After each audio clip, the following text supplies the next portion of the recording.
Hello learners, and welcome to Introduction to CorelDraw. We are going to discuss CorelDraw as one of the computer graphics applications, among which we have many others, but in this case we are going to look at a computer graphics CorelDraw application.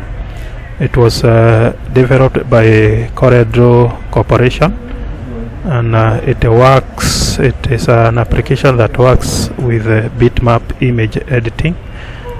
We have different types of graphics applications, and I want to show you the different types of computer graphics applications. They can be categorized into around two types.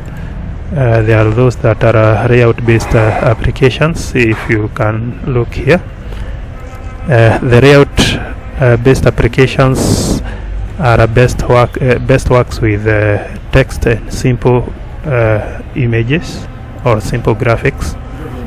Examples is like Publisher and Page Maker.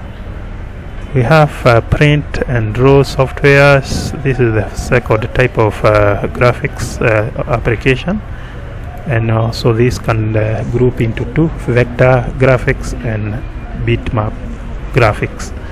But in our case, we are interested with vector graphics, where CorelDraw falls in. It best works with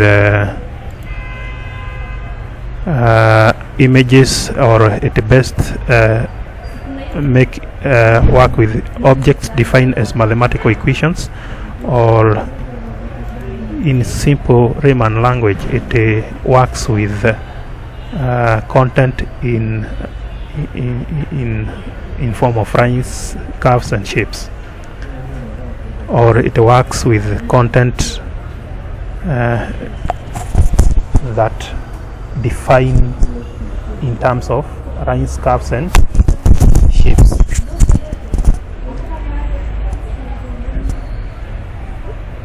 The different types of artwork that CorelDraw can be able to work with is quite diverse. It works with or it can enable you to make banners, it can enable you to make business cards, brochures, certificates, and these kind of documents. This can also be made using other graphics applications, as we are going to see much later, but CorelDraw can as well do this type of documents just as equally as good. The workspace for CorelDraw,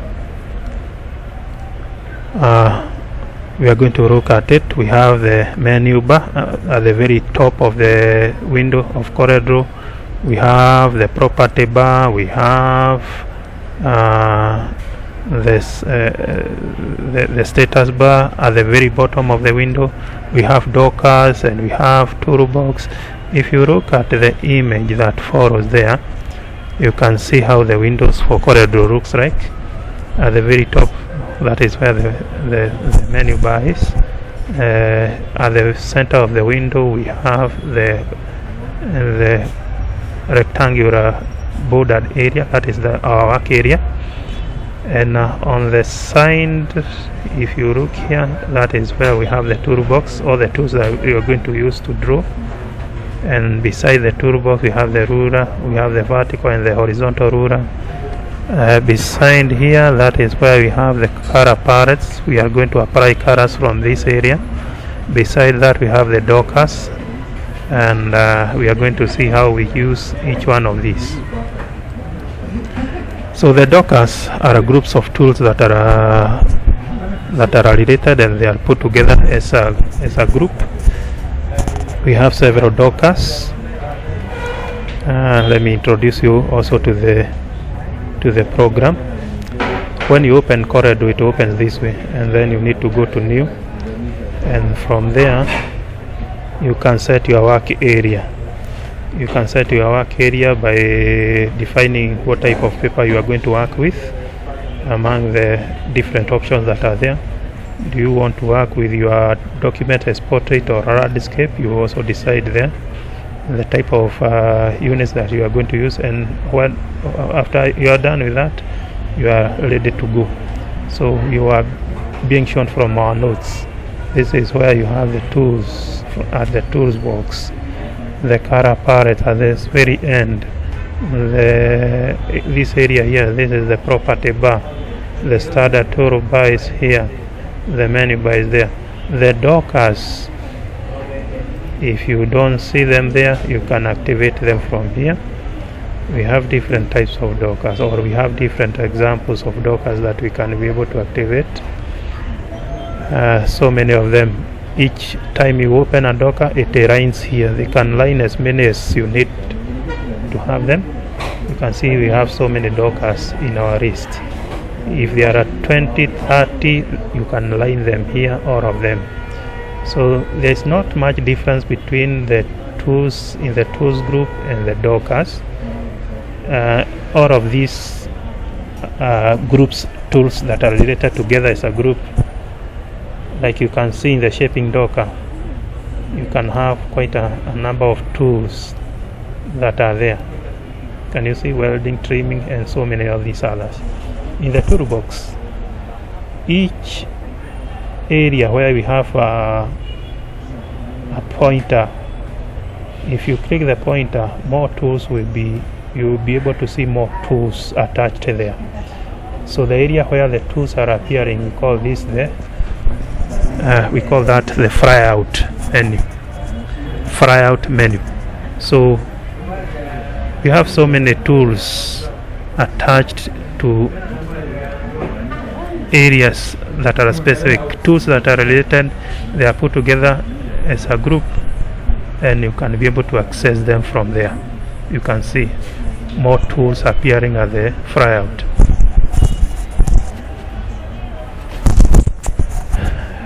Dockers, I want us to discuss a few of the dockers that we are going to need to use in our exercises. Like we have seen, if you click at a docker, it appears here, more tools. If I click a different docker, you can see it appearing here. You can minimize it here. If you click, it shows up. That is the way the docker works, like you can see on the notes here. One of the examples of the dockers that we have in our application is the transformation docker. The transformation docker is used to do some tasks like positioning, rotation of your object, scaling, sizing, and skewing. All these, as you can see them listed there. So if I come here, and if you cannot see transformation docker here, I would like to activate it under the dockers. Let me see whether I can be able to find it here. Transformation, just activate one of them here. So you can see them here, the tools, positioning, rotation, like that. So several of them, you can be able to see them there. That is one of the docker. Another docker is shaping docker. You are going to see under shaping docker, you can be able to do welding, trimming, intersection, and let me see, under shaping docker, can you see them here? You can be able to do these operations that are listed there. All of those tasks is possible to do with the transformation docker, I mean the shaping docker. If I may do that by demonstration using some rectangles, let me see, maybe you can do some welding. Create two rectangles. Later we are going to see how we do this. Doesn't have to be rectangles, I can also do with different shapes.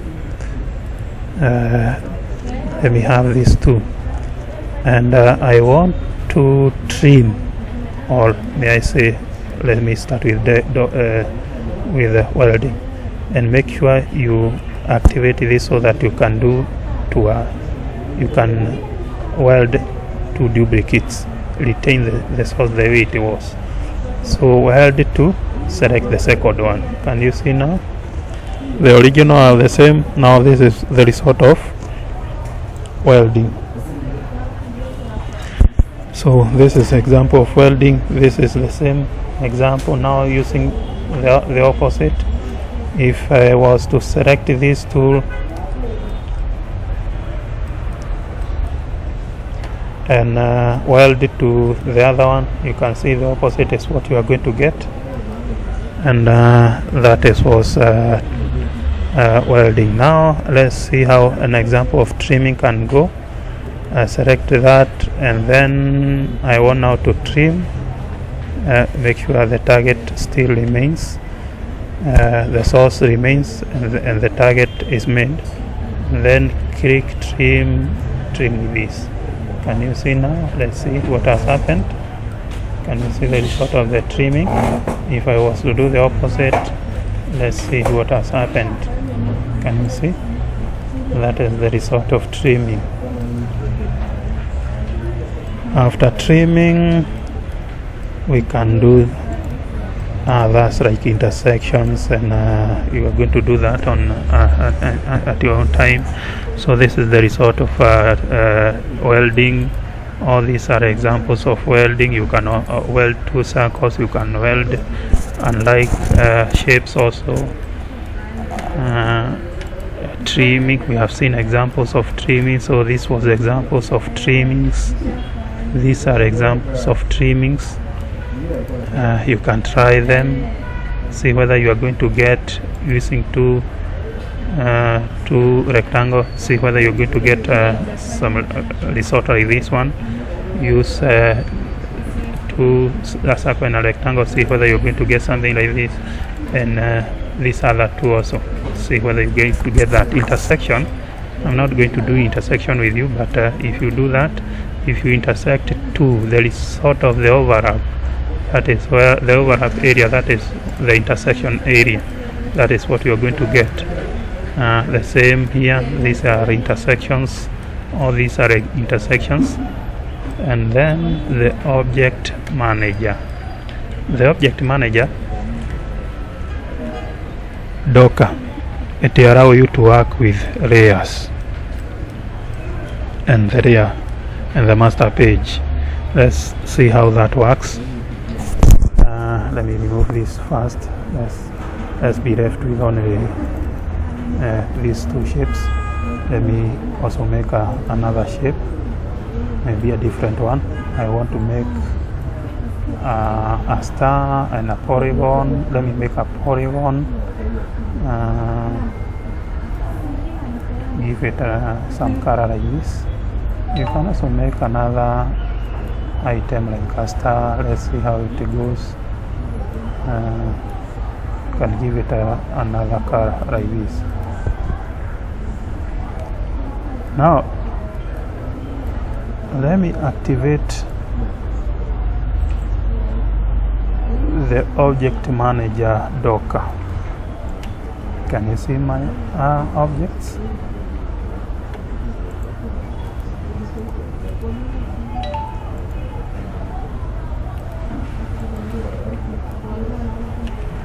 My objects are in one layer. If you overlap them, you are going to note the object at the very top is the one at the top of the others. If you want to move them, you can rearrange them. If you want to make it to go to the very back of the others, make sure in the layer where it is at the very end. You can work with more than one layer.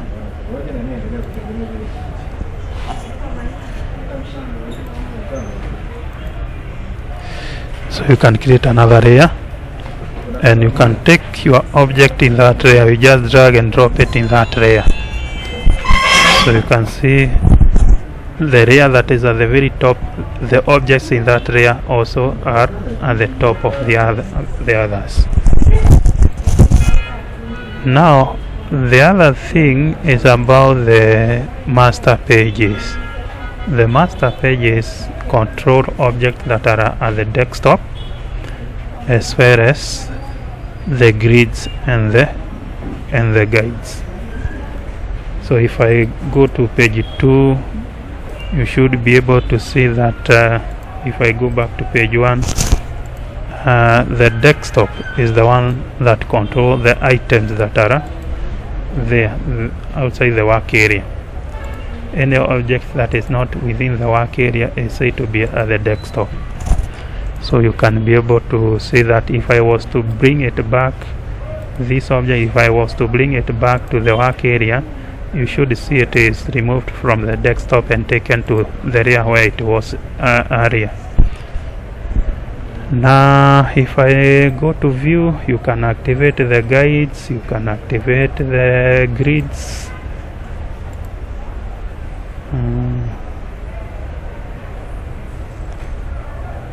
You see the grids? Okay, these are the guides.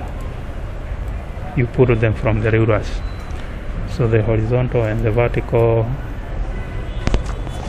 you can be able to see them. You see? It is only they are in a different color, but they are there.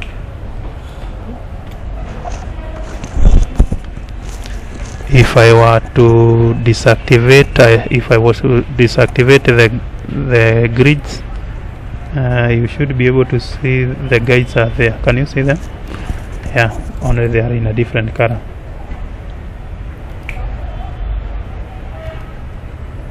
I was thinking of making it to have a different, but that we can try later.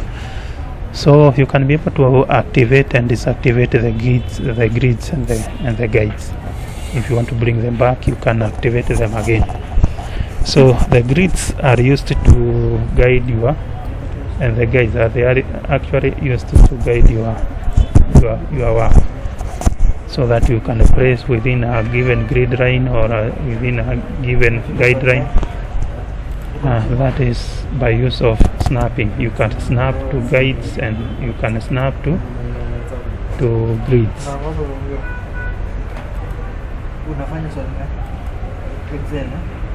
If you snap to guides and grids, anytime you are moving your object, you can be able to see when it is snapping to the specific grids, or if you take it near a guide line, you can be able to see it is snapping into the guide, so that if you want to align them to the same, you can see they are aligning to the same guide, so that if you are making objects and you want them to align in one guide line across pages, so that even if you are printing page back and front of the page, your object can align to the same line. So that is very possible. So we can see that maybe when we are working with cans, or when we are demonstrating down our notes, we are going to see that. So from the guides, from the object manager, I think the next Docker I want us to look at is the undo Docker. The undo Docker is the Docker that allows you to undo activities that you have done earlier. So let me activate it. So you can see the activities that we have done so far, or the steps that we have taken. You can undo here, you can redo here, but this is one step at a time undo, or one step at a time redo. If you want to undo 10 steps or redo 10 steps, it is very possible from the undo Docker. So the undo Docker allows you to undo several steps and redo several steps at once, and that makes it much easier. You can see here the undo Docker like we have seen it in our application. And then the environment can be able to sum up as the standard toolbar. We saw it where it was at the very top was the menu bar, below it was the standard toolbar, below that was the property bar. Like you can see them here, the menu bar at the very top, the standard toolbar below it, the property bar below that, and then the side we have the toolbox, and on the other side we have the color palettes. Like you can see them there. The ruler is beside the toolbox, the color palettes at the very right corner, the standard bar and the status bar at the very bottom of the window, and then the page navigator is just below, just above the status bar. The status bar is this one here, and above it is the navigation area, the page navigation area. You can go to front and back. You can add pages if you want, so that you have many pages. You can also navigate page by page, but when there are so many of them, they cannot be listed here, so you have to navigate them in this area here. So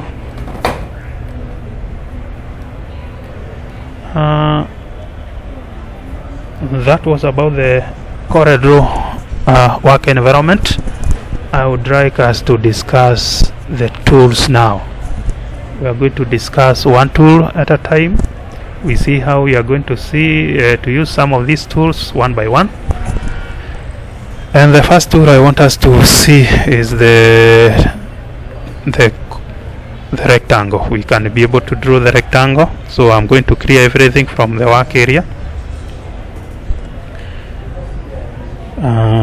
If I was in page 1, I can be able to clear everything, so that we assume, alright, let me just do everything from page 2. Now the rectangle is this one here. You click it, and then you click where you want to start drawing the rectangle, and then you draw it. Of course it should have the hair, right?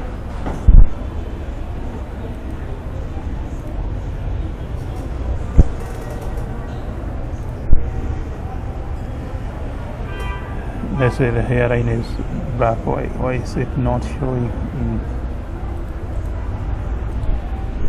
Doesn't work properly. Why is it not working properly? Let me see. Let me draw the rectangle again.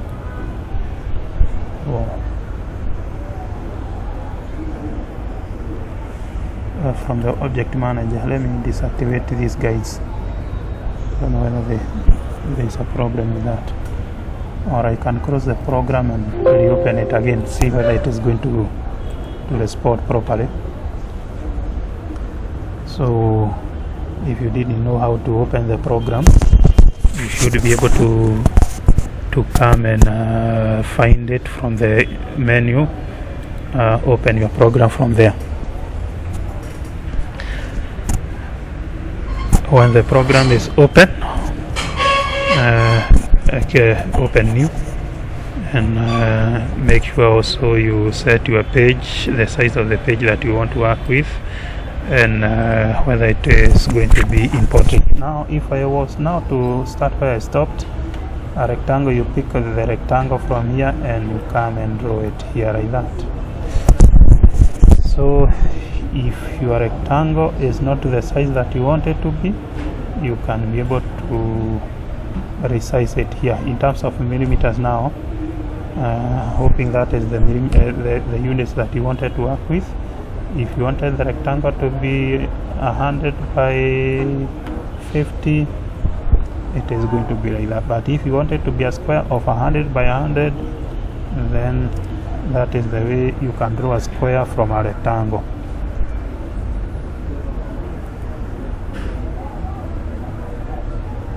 Drawing a square from a rectangle, the pick tool is used to select the object. The pick tool, if it is not selected, you can be able to select using the pick tool. You can be able to move the object by dragging using the pick tool. You can drag the object around. You can rotate the object. How do you rotate? If you click to select, you click again, so that the rotation handles can come in. You can rotate. You can also skew. You can skew the object the way you want it to be. So that is where to skew from. You can also shape the rectangle using the shaping tool. You can drag to see whether you can be able to shape that rectangle using the shaping tool. And that is the same case if you have a line.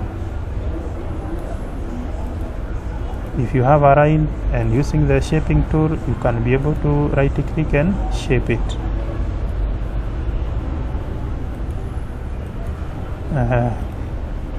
You can shape it like that. These are the shaping or the curve control handles, so you can be able to control the shaping of that object using these handles like that. And that is the controlling. We have seen how you can control the shaping. And the pick tool, again, we have seen how we can be able to use it. What we did is using the pick tool, you can be able to resize the object. You can be able to resize the object like that. The same with this object, you can also be able to resize it. Any object you can resize using the pick tool. Moving the object, we have seen how you can move using this the pick tool. If you have text, you can, it is the same case again.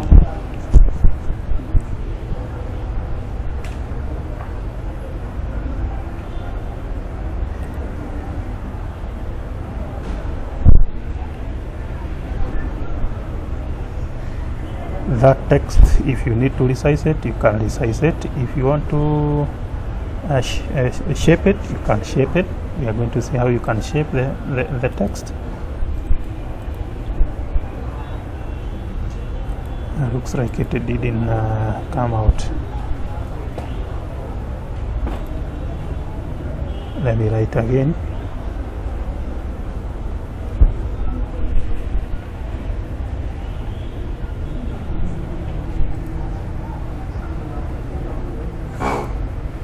Why is that not working?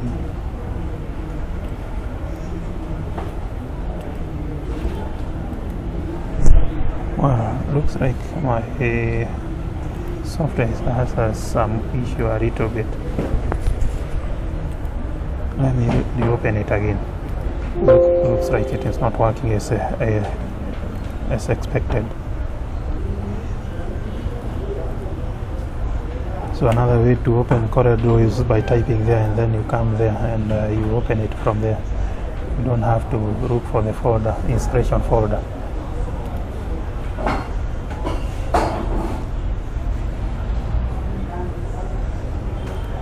So let me type.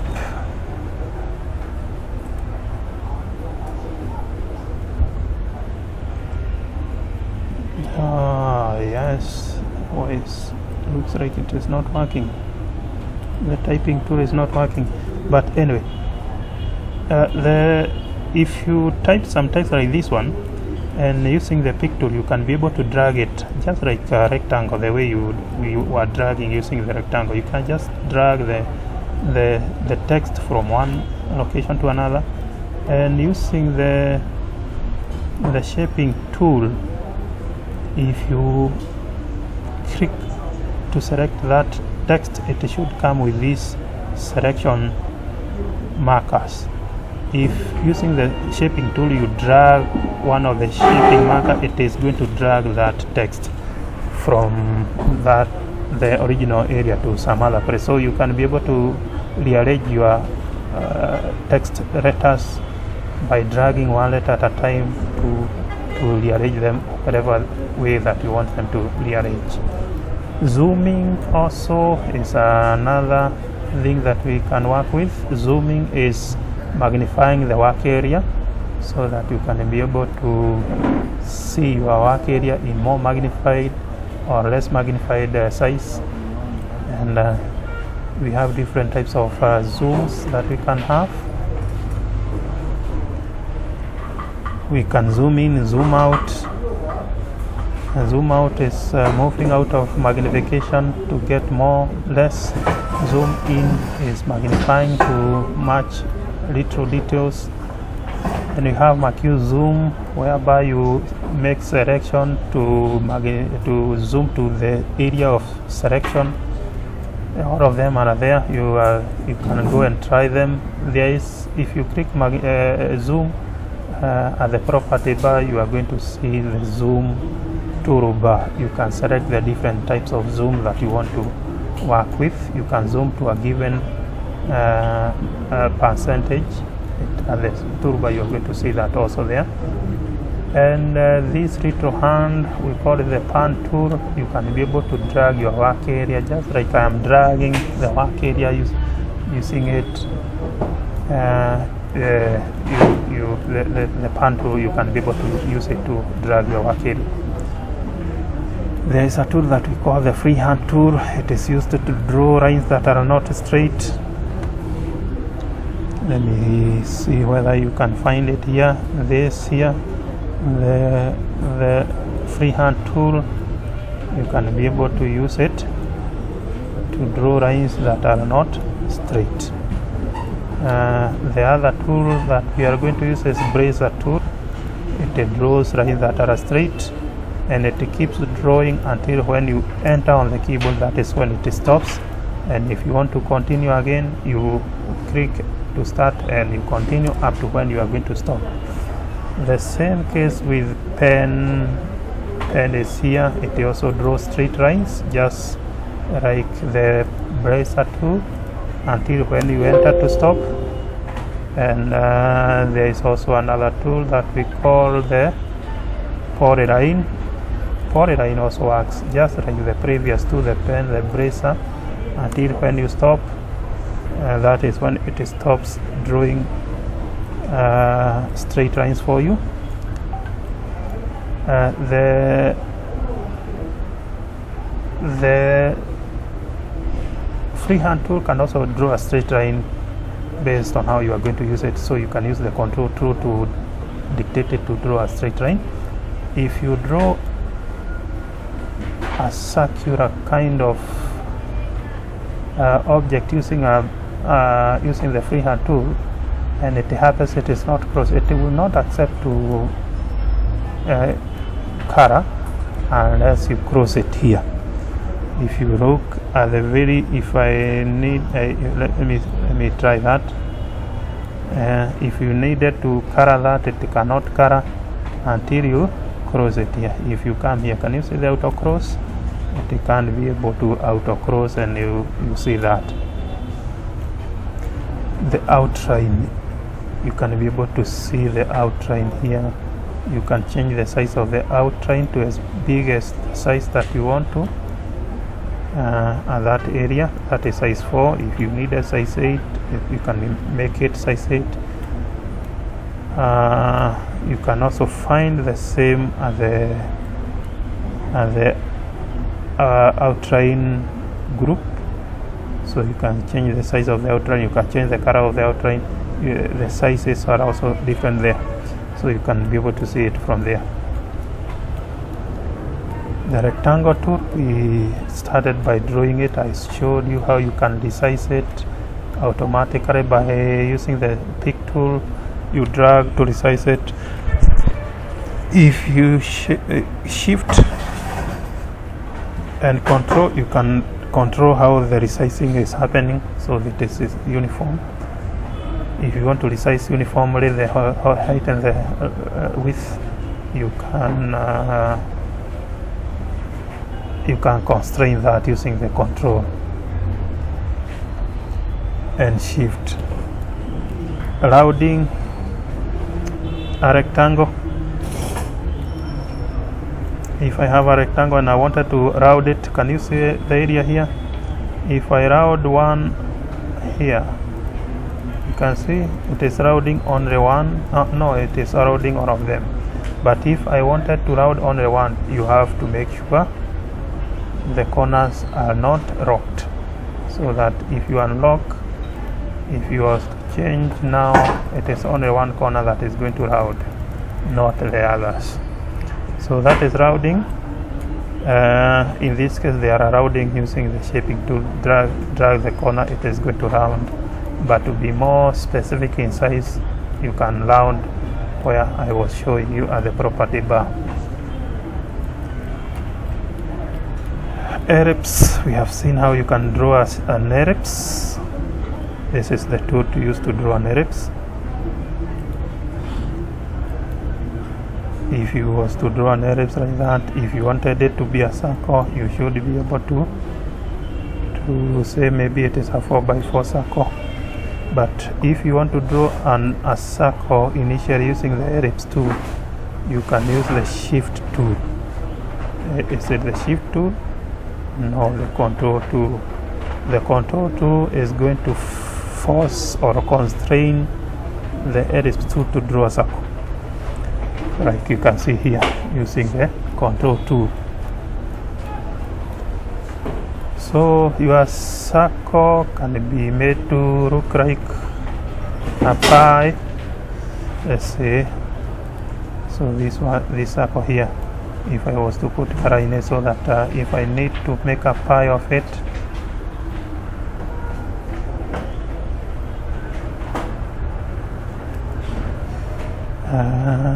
can you see a pie? If I needed the upper part, you can be able to do it like that. You can see it here. The arc, if you want to make it an arc instead of a pie, you can be able to do that from there, like you can see there. The spiral, let's see where you can make a spiral. So let me first of all clear all this, so that I can get room to put the spiral. So if you click here, can you see the spiral? The spiral, we have two different types of spiral. This is the one that we call symmetric spiral. The logarithmic spiral looks like that. Again, you can also add the size, the number of spirals. The difference between the two is the symmetric spiral is uniform, and the spirals are uniform from inside as you go out. But logarithmic, they thicken or they fatten up as you move outside. So that is the difference of the two spirals. So this is a spiral with many more spirals.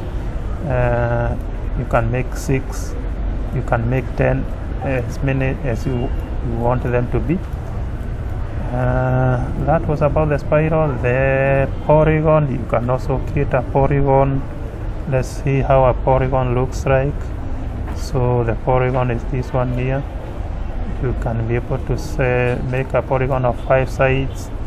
You can be able to make a polygon of 8 sides if you want. You can increase the number of sides here.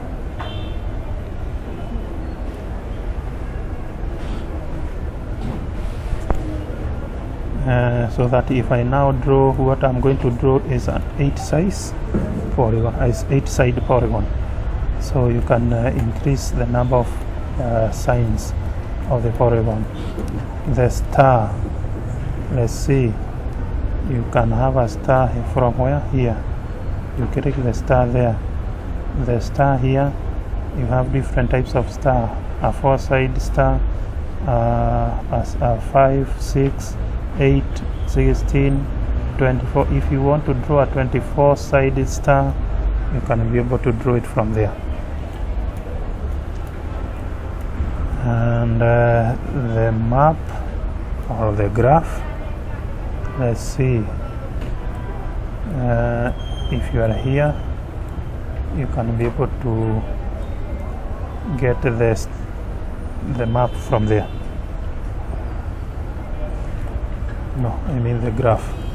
The graph, you can draw a 4x3 graph. If you want it to be maybe a 4x5, let's see, you can draw a 4x5. If you want to put color, you can put color like that. If you want to put color on only one cell, you control and select that cell. So it is possible to put color on only one cell. We have seen how you can do that. So can you see, if you put color and if you want to put on a color on one cell, use the control to click that cell so that it can select around. So that was the first part of our discussion. The next class we are going to look at CorelDraw objects. So thank you and see you then.